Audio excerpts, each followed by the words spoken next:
दोस्तों, हम अपने जीवन में बॉलीवुड सेलिब्रिटी और बड़े बड़े बिजनेसमैन के बारे में तो बहुत बात करते हैं और उनके बारे में जानकारी भी रखते हैं, लेकिन कभी हमें उन लोगों के नाम याद नहीं रहते जो बॉर्डर पर अपनी जान देने के लिए भी तैयार रहते हैं अपने देश के लिए। और यह बात हमारे देश के कई सिपाही ने प्रूफ भी किया है कि वो अपने देश से कितना प्यार करते हैं। और उन्हीं में से एक है मेजर संदीप उन्नीकृष्णन, जो कि 26/11 के दिन अपनी अंतिम सांस तक अपने देश की रक्षा करते और आतंकवादियों को धूल चटाकर ही शहीद हुए। वैसे चलिए दोस्तों, जानते हैं मेजर संदीप के जीवन की कुछ ऐसी बात जिसे हर एक भारतीय को जानना ही चाहिए। वीडियो शुरू करने से पहले दोस्तों, आपका एक लाइक तो हमारे देश के वीर मेजर संदीप के लिए तो बनती है। तो चलिए वीडियो शुरू करते हैं। तो दोस्तों, मेजर संदीप उन्नीकृष्णन का जन्म 15 मार्च 1977 को केरल, इंडिया में एक नॉर्मल मिडिल क्लास फैमिली में हुआ था। संदीप उन्नीकृष्णन बेंगलुरु में रहने वाले एक मलयाली फैमिली से बिलोंग करते थे। उनके पिता के उन्नीकृष्णन जो कि इसरो के अधिकारी रह चुके हैं, और वही इनकी माँ का नाम धनलक्ष्मी उन्नीकृष्णन है। वे अपनी माता पिता के इकलौती संतान थे।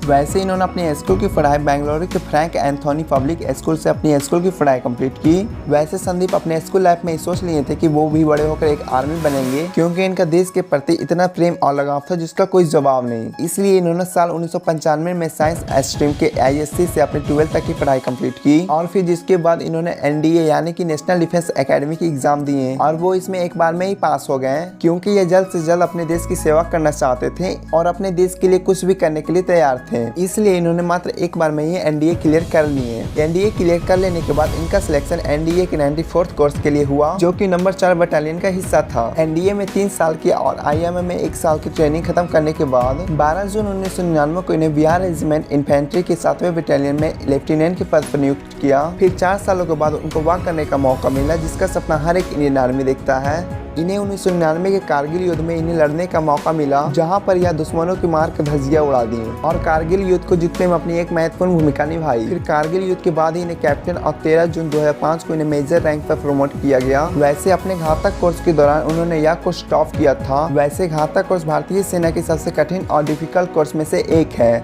जिसके करने के बाद ही किसी आर्मी को आगे प्रमोट किया जाता है, और संदीप ने इस घातक कोर्स में टॉप किए थे। फिर जिसके बाद इन्हें सियाचिन, जम्मू कश्मीर, गुजरात, हैदराबाद और राजस्थान में सर्व करने के बाद इन्हें NSG यानी कि नेशनल सिक्योरिटी गार्ड में शामिल होने के लिए सिलेक्ट कर लिया गया। जनवरी 2007 में उनकी NSG की ट्रेनिंग खत्म हुई और उन्हें NSG के 51 स्पेशल एक्शन ग्रुप में ट्रेनिंग ऑफिसर के पद पर नियुक्त किया गया। और 26 नवंबर 2008 को जब आतंकियों ने इंडिया के मुंबई में हमला किया, शुरुआत में तो इन आतंकियों से लोकल पुलिस ही सामना कर रही थी, मगर जब लोकल पुलिस से यह मामला नहीं संभला गया तो तुरंत NSG को बुलाया गया। मगर NSG को दिल्ली से मुंबई आते आते आतंकी मुंबई के मशहूर ताजमहल पैलेस होटल में अपना कब्जा जमा चुके थे और कई सारे होटल्स के लोगों को मार दिए थे। मगर जब NSG मुंबई पहुंची तो पहले एक ऑपरेशन प्लान किया गया ब्लैक टॉर्नाडो के नाम से, क्योंकि बिना प्लान के कोई मिशन भी सक्सेसफुल नहीं साबित होती है। और अब इस आतंकियों से निपटने के लिए और सभी होस्टेज को बाहर निकालने की जिम्मेदारी NSG के 51 स्पेशल ग्रुप को सौंपा गया, और NSG 51 टीम के कमांडर मेजर संदीप ही थे। इसलिए संदीप अपने 10 कमांडो के साथ होटल में घुसे और लगातार बिना डरे आतंकियों का सामना किए और कई सारे आतंकियों को मौत के घाट उतार दिए। और इसी दौरान आतंकियों की एक गोली इनके टीम मेंबर सुनील यादव को लग गई और सुनील यादव वहीं पर मूर्छित होकर गिर गए। इसलिए संदीप बिना अपनी जान की परवाह किए संदीप उसे बचाने के लिए कूदे और सुनील को सुरक्षित बाहर भेज दिए। इस तरीके से इन्होंने सुनील की जान बचा ली। वैसे इस दौरान उनको कुछ गोलियां भी आकर लगी थी, लेकिन इन्होंने हिम्मत नहीं हारी और धीरे धीरे सभी होटल्स में बचे लोगों को बाहर निकाल दिए और फिर होटल के ऊपर चले गए आतंकियों के ठिकाने लगाने, क्योंकि होटल के ऊपर में ही कुछ आतंकी बचे हुए थे। इसलिए उन्होंने अपने साथियों से कहा कि ऊपर मत आना, मैं संभाल लूंगा। उन्होंने ऊपर जाकर अधिकतर आतंकवादियों को मार गिराया, मगर एक आतंकवादी ने पीछे से छिपकर संदीप पर हमला कर दिया। मगर फिर भी संदीप ने हार नहीं मानी और सभी आतंकी को मारकर ही शहीद हुए। मेजर संदीप अपनी अंतिम सांस तक अपने देश के लिए ही जिए हैं। वैसे दोस्तों, आप हमें नीचे कमेंट करके जरूर बताएं कि आपको मेजर संदीप कैसे लगते हैं। वैसे बेंगलोर में एक सड़क का नाम भी संदीप के नाम पर रखा गया है और बेंगलोर के राममूर्ति नगर में उनकी एक प्रतिमा भी बनाई गई है उनके सम्मान के लिए। इसके अलावा इन्हें इनकी बहादुरी के लिए बहुत सारे पुरस्कार भी मिल चुके हैं, जिसकी लिस्ट आप अपने स्क्रीन पर देख सकते हो।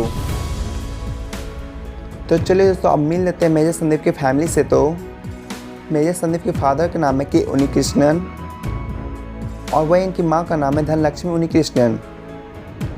इसके अलावा इनकी वाइफ का नाम है नेहा, और आप इनके फैमिली की कुछ पिक्चर्स देख सकते हो।